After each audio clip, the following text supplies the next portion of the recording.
the law of demand does not include few factors. Okay, that factors are given products, Veblen goods, ignorance, expectability effect, fear of shortage. This is what the curve for exception of law of demand. See here, the demand curve goes up, and it means it has double equilibrium. Okay, so that's the reason that does not come under the law of demand, because law of demand tells about the one product, it should have what effect of decrease. The price should comes down, then only it will. But here it goes up. Let's see why these things are exception. Giffen paradox.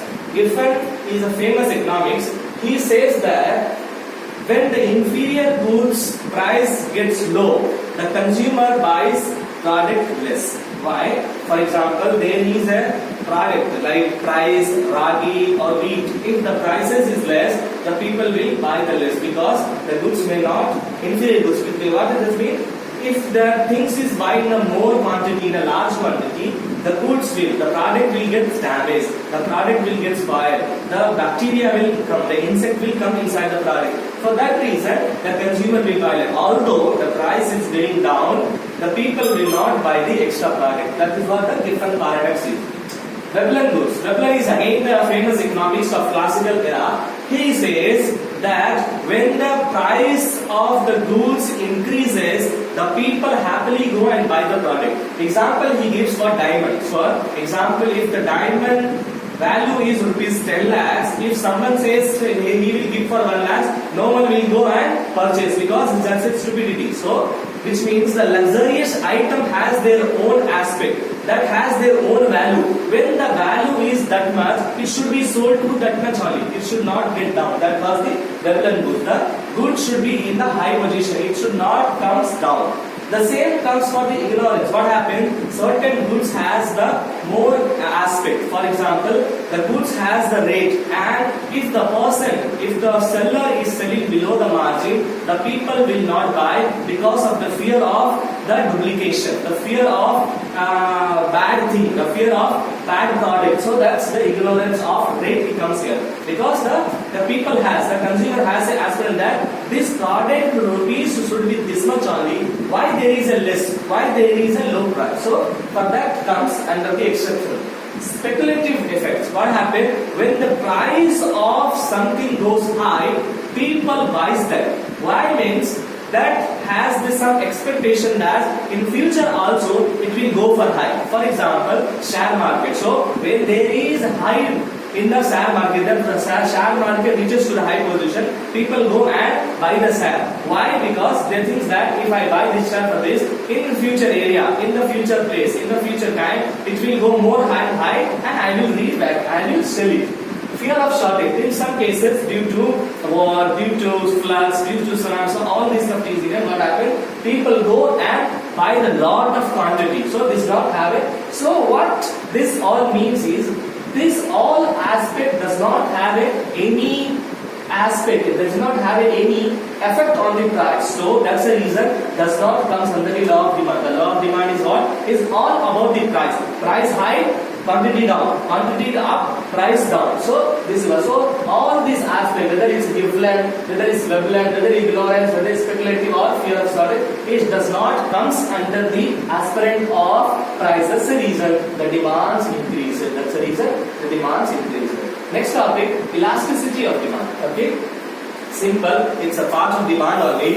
It is the measurement of change in quantity demanded due to change in the price. It's nothing but it is the statistical value. When there is a change in quantity demand, there should be a change in quantity of price. Okay, so if there is a change in price, there should be a change in price quantity. Quantity change means price change. So this is what it is, the measurement in change in quantity demand due to change in the price, and the quantity demand changes should be because of the price. If the price only should change. Okay, it also represent the degree of responsiveness. It represent how it responds, how the degree responds in the price of quantity. If the quantity decreases, if the quantity is changing, whether it's responding in the change of price.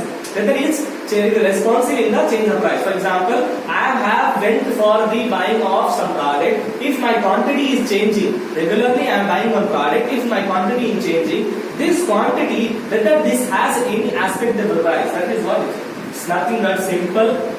This is nothing but the elasticity of demand is nothing but a simple aspect of if there is a quantity demand change, so it should be changing because of the price. Simple. Okay. Let's see some of the types of the elasticity of demand.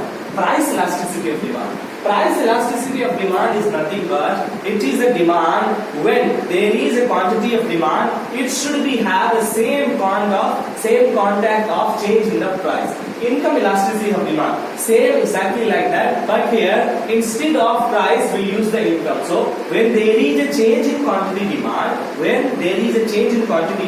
there should be change in income of the individual. Cross elasticity of demand is nothing but here we use not one product, not one commodity, we are using two commodities. So what happened? When there is a change in price of commodity X, so there should be change in price of commodity Y. So there is a change in commodity X means there should be change in commodity Y. So X is there, Y is there. If there is a change, so in Y also there should be change. This is what the cross. Advertising elasticity is nothing but if there is a change in the quantity demand, there should be a change in the advertising expenses, advertising expenditure. Okay, price related with price, income related with income, cross related with two aspects, two commodity, two goods. Advertising related to advertising expenses and advertising ideologies. Okay, let's see what the formula. This formula is easy to understand. To identify the elasticity, okay, elasticity of demand, we should understand that proportionate change in the quantity demanded divided by proportionate change in the price. So the proportionate change in the quantity demand, the change in the price. Quantity demanded change divided by quantity demanded changes in price. This is what the formula.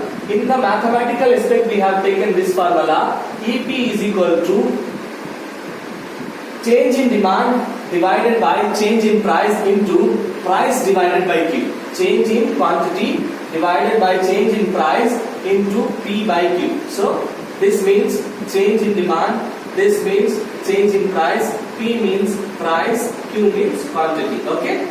So have you understand? See here, this change, this represent change, this represent quantity. Change in demand, this represent change, this represent price. Change in demand divided by change in price into price divided by quantity. Okay, let's see some of the importance of elasticity of demand. Why we are using it? For price fixation.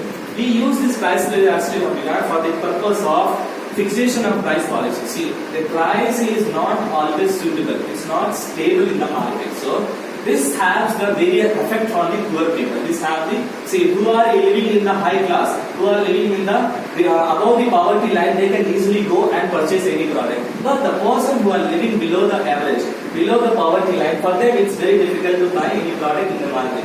So to make sure the market should be stable, to make sure that there should be a perfect competition in the market, they just go for the elasticity of demand. So they just fix the price. The price will be fixed. There will be a perfect competition. Perfect competition. There will be a perfect competition in the market. So what they have? They fix the price. Okay. Next point.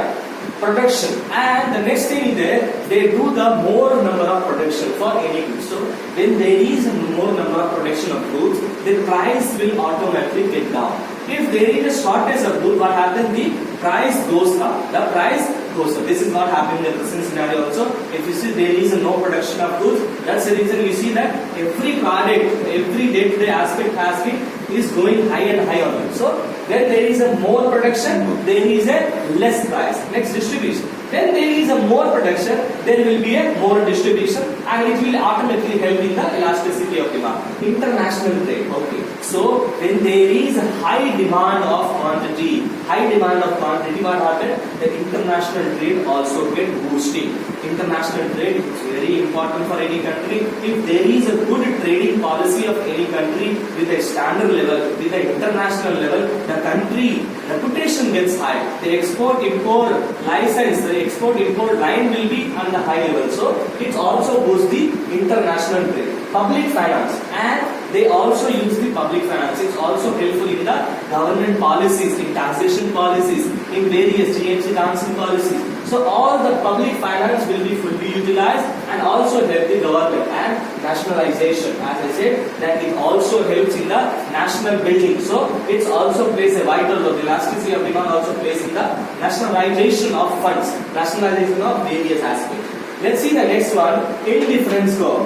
What is this indifference law? In one line we can understand different combination of two goods that give the same satisfaction. What happened? There is a two goods. For example, apple is there and orange is there. When I am eating the apple, when I am eating the orange, I should get the same satisfaction. My satisfaction level for eating, my satisfaction level of consuming the two products should be same. That is what here. In the diagram we can understand there is an apple, there is an orange.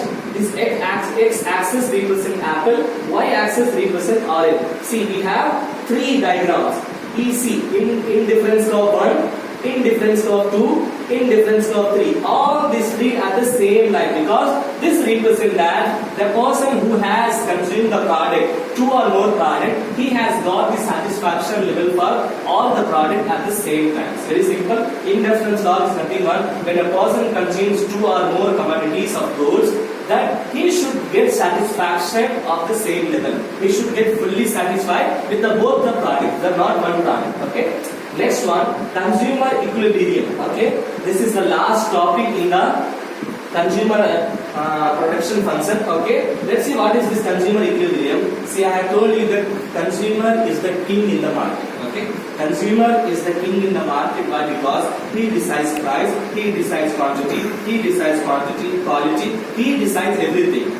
The person who is the manufacturer does not decide anything. He asks everything. If I am the producer, I should go to the consumer and ask you that what kind of product you like, what kind of product you want. So hence I am the consumer, I am the king, and I will decide what I have to do. Okay, that's the reason consumer are the king. Equilibrium is the point where the consumer has the full satisfaction. If he is taking the 5 product, like example, he is taking the rice, he is taking the eggs, he is taking the wheat, he is taking the pulses, he is taking the car. So all this different variety of thing he has to get, and he should get the full satisfaction of all these 5 products. When he gets fully satisfied, that is what we call consumer equilibrium. And at the same time, it should reach to the tangent. Tangent means at the level of income it should be very good. All the desirable income should be spent in the perfect way. That's the reason we have drawn that. See, x-axis, y-axis we have taken 2 aspects like tea and coffee. We have drawn 4 curves. Indifference law 1, indifference law 2, indifference law 3 and indifference law 4. See, 1 is above the margin, above the tangent line. Tangent line is the line where the straight line margin that represents how effectively he has used the aspect he has, income he has, the price he has, how expensive, how beautiful he has used. This is the tangent line, this straight one. This T is a tangent line, how effectively. EC1, indifference law, is very high on the level, so it can be accepted.